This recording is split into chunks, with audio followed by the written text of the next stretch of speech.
She did both. She did everything she could. Tonight on DC News Now, a heartbroken family in the district desperate for answers. Their daughter is killed, a granddaughter hurt, a young grandson had been kidnapped in a tragic case of domestic violence. A cold night ahead before we see highs right around 40 degrees with sunshine for your Friday. More details on that holiday weekend forecast coming up. Congress messing up the district's tax filings mid-season. An expert joins us to talk about what city leaders call a multi-million-dollar change. We are celebrating Black History Month in Maryland. How a Howard University professor's personal artifacts became an exhibit showcasing our country's hidden history. You're watching the station covering all of the DMV. This is DC News Now. Developing now on DC News Now, a tragic case of domestic violence tearing a district family apart. I'm Susan Tran. Chris Flanagan has a night off. A 34-year-old mother of three shot and killed outside of her Glover Park apartment building yesterday. Raven Edwards' 10-year-old daughter is hurt.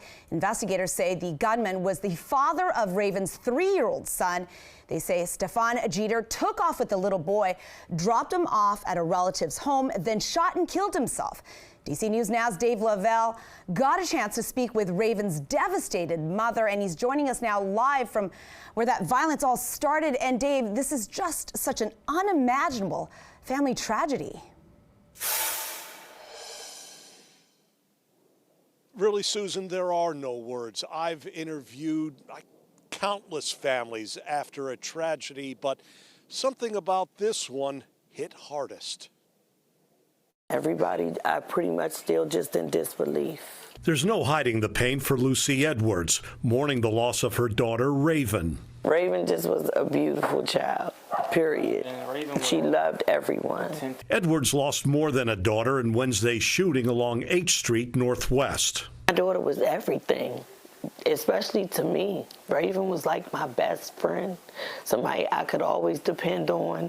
DC police say Stefan Jeter shot the 34-year-old Edwards outside an apartment building near 41st Street and wounded Edwards' 10-year-old daughter, Royal.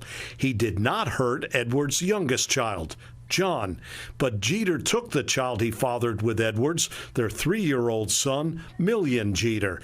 He left him with family in Prince George's County before Jeter ended his life in southeast D.C. It gets, I don't know. You just wish it wasn't true. Raymond Edwards, understandably, is hurting with the loss of his younger sister. Raven never let anything keep her from saying, hey, happy birthday, oh, hey, and Merry Christmas, hey. Like, she reached out first. Raven was the next one to really hold this family together. The Edwards family now turns to each other to help them during this time of grief. Yeah, truly tragic story there, but there is some good news to report. This one involving 10-year-old Royal Edwards. She's been released from the hospital and is now at home recovering. We're live in Northwest. Dave Lavelle, DC News Now. Oh, it's just heartbreak there, Dave. Thank you. Now to an update on the work to the pipe.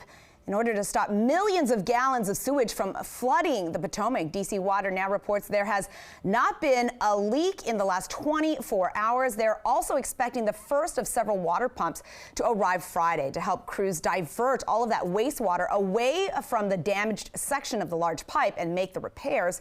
The failure all started last month when part of the system broke, causing hundreds of millions of gallons of sewage just to gush into the river.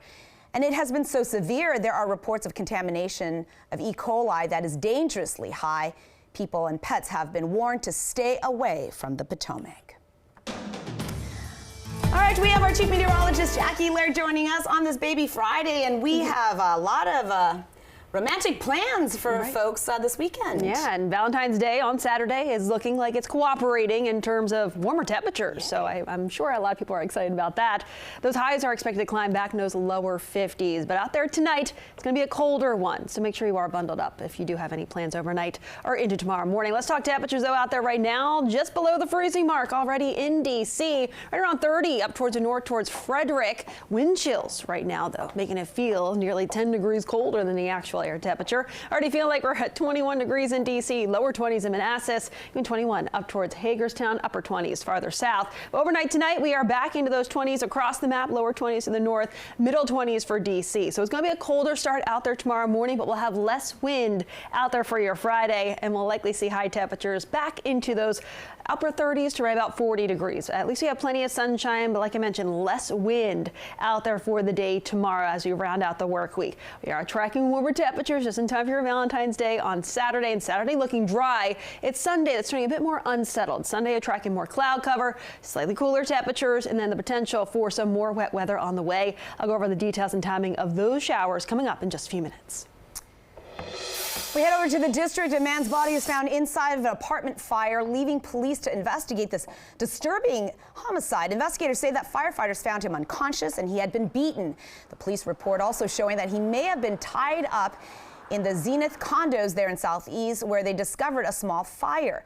The mysterious and violent death has left neighbors stunned. It's horrible to know that something like that could happen to a neighbor, that someone would want to harm someone else you know that badly. And I just hope, for one, that police are able to find who did it and help bring them to justice. If you have any details about the victim, fire, or incident, police want to hear from you. There are urgent calls for Congress to pass aviation safety reforms. Family members who lost loved ones in last year's catastrophic mid-air collision joining lawmakers on Capitol Hill. Now, federal safety leaders reiterating the crash that killed all 67 people was fully preventable if advanced aircraft locator systems were in place. The NTSB says that it has been recommending the technology for decades. It would mean all planes and helicopters have to broadcast their positions, as well as allow other pilots nearby to receive that location data. Currently, aircraft are only required to transmit the information. Had the Black Hawk and Bombardier CRJ been equipped to receive ADSB location signals on January 29th, 2025, the pilots would have been warned of each other's exact position nearly 1 minute before impact. And 67 people would still be alive today. The Senate committee hearing will review all 50 recommendations from the NTSB, but it is unclear if any of those will be turned into legislation and eventually become law. We have an update on Congress's efforts to overturn D.C.'s tax code. The Senate has voted to make the district move forward with all of the federal tax cuts passed during last year's big budget bill. Now, city leaders argue this would wreak havoc on tax filing season and cost the district hundreds of millions of dollars in revenue. The district wants to continue collecting taxes on income, including tips and Social Security, which other states, including Virginia and Alabama, have also done, but without all of the federal interference. D.C. leaders say that this is a massive overstep in D.C.'s home rule. Ahead in our next half hour, we're going to have a financial reporter to help us understand the financial impacts of this federal change and what it means for families in the district. All those details are coming up on DC News Now at 9:30. And if you still need help filing your taxes in the district, we are helping you stretch your dollar. The library system is hosting free tax preparation sessions over the next couple of weeks. And they have asked that you bring all the necessary documents like your Social Security card, W-2 forms, and bank statements. For a full list of the library locations offering the service, go to our website, dcnewsnow.com, and just search free tax preparation. There's a crackdown on accused slumlord in the district. The district attorney general says they have arrested a man who headed up a multi-million-dollar scheme of buying dozens of rent-controlled buildings, but left so many families living in squalor. DC News Now's Marielle Carbone has more on the magnitude of this investigation. This is what the outside of the Minnesota Commons apartment complex looks like. Boarded up windows, trash piling up. But the inside? Heating problems, flooding, non-licensed contractors coming in, do work, putting us in danger. Ernest Wilkerson is the president of the Tenants Association. An 83-unit building he says only a dozen are filled. The rest are uninhabitable. Wilkerson blaming property owner Sam Razjuian. You can actually see the dirt floor because they had, unlicensed contractors contractors in there. Rajjuian and 2 other family members now facing a civil lawsuit brought on by D.C. Attorney General Brian Schwab. Unfortunately, the district is home to some bad actors, slumlords who seek to profit off the city's housing crisis. Schwab filing this under the RICO Act. In a Ponzi-like scheme where they use falsified financial documents to trick lenders into giving them large loans to purchase primarily rent-controlled properties under the guise of profitable redevelopment. They then rent these units to tenants who receive housing subsidies while allowing the properties to fall into disrepair. In all, the OAG alleges the family owns more than 70 properties in D.C., 90% in Wards 7 and 8. And by allowing so many apartments to become uninhabitable, they have decreased the overall housing supply. The lawsuit looks to ban the family from owning any properties in D.C., as well as pay back restitution to tenants and the district. If they win this case, you don't have to worry about if we're going to be living in squalor. And the OAG has sued Rajjuian previously, and we now know that he's racked up more than 4,000 property violations. I did reach out to him, and he answered by text, telling me that he strongly disagrees with the allegations. We've got his full and complete statement up on our website, that is dcnewsnow.com. Reporting from the courthouse, I'm Marielle Carbone, DC News Now. New tonight, the Pro Soccer Club, DC United, confirming they will take on Inter Miami next month at M&T Bank, that stadium there in Baltimore. It is the first time the team has played at the arena. Part of the announcement, a partnership with NBA Hall of Famer Carmelo Anthony to create a new DC United soccer stadium project in Maryland's biggest city.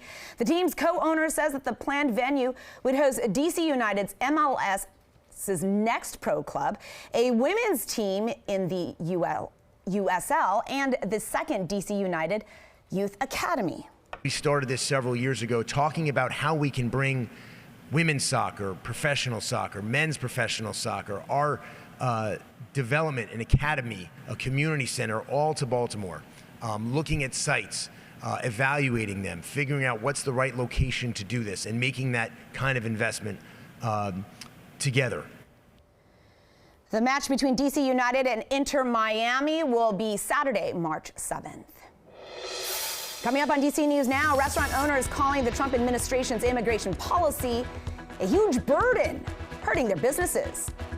Plus, we are celebrating Black History Month, and we're going to take you to a Maryland museum sharing the untold stories of Black Americans. Then at 9:30, we are helping you stretch your dollar with some sweet deals for your sweetheart, where you can save on Valentine's Day dinner.